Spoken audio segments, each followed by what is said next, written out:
Hi ESL teachers! Are you looking for activities that will get your students to mingle and speak in fun ways? Well, here are 5 of them. These activities are great for icebreakers, getting to know you activities, or speaking practice. Keep watching as these will be perfect for your ESL classes. Number 1. Find someone who. In this classic mingle activity, students are assigned to find people who answer yes to their questions. Here's an example of the form.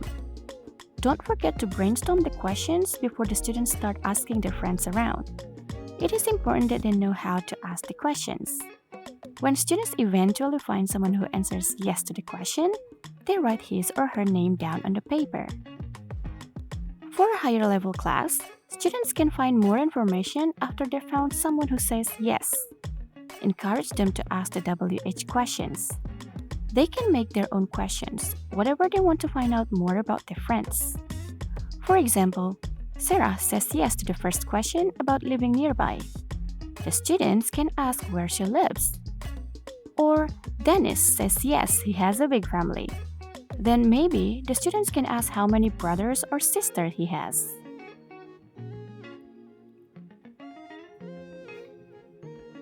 Number 2. Snowball fight or find a writer. Students need some pieces of paper. On each piece of paper, the students write a sentence about themselves. They keep these sentences secrets, then they screw each paper up into a ball. Now, there are 2 variations of this. First, you can collect those paper balls and put them into a bowl.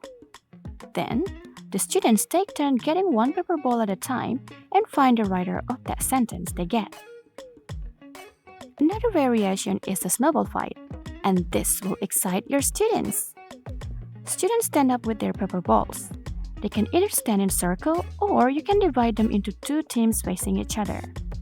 Then, the students throw their paper balls to each other and let them keep throwing by picking up again and tossing again the ones that fall on the floor around them.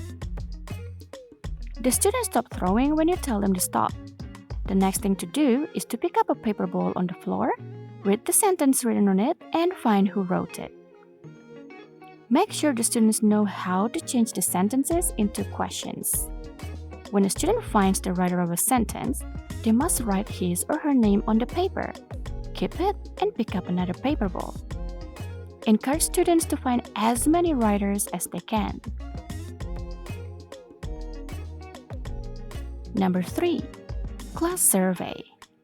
Choose a topic of the survey. For example, the healthiest person in class. Assign students to make questions to find out who the healthiest person in class is.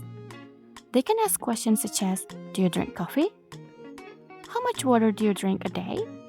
Do you exercise? When the students are ready with their questions, they then walk around the classroom asking their friends these questions. And at the end, they have to decide who the healthiest person in class is based on the answers they get.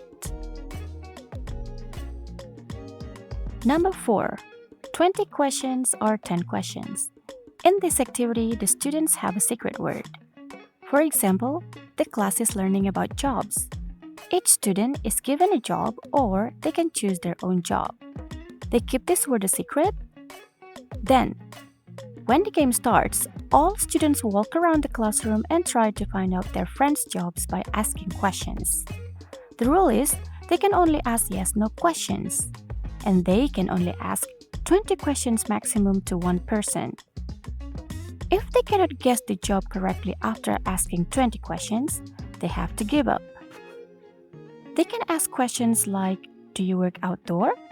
Do you work in a team? And a guess is considered a question, such as, are you a doctor?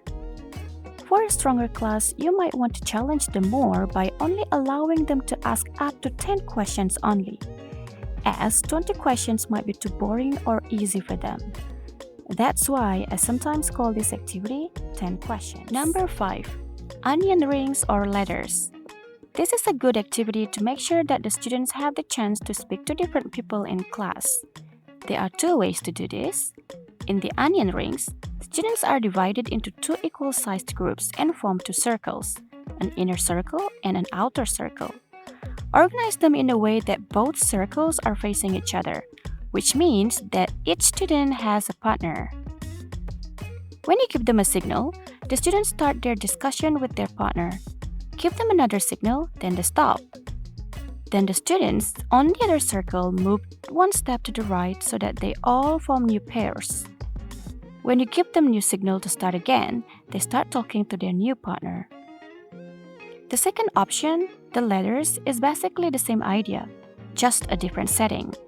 This time, students create two lines, one on the right and one on the left.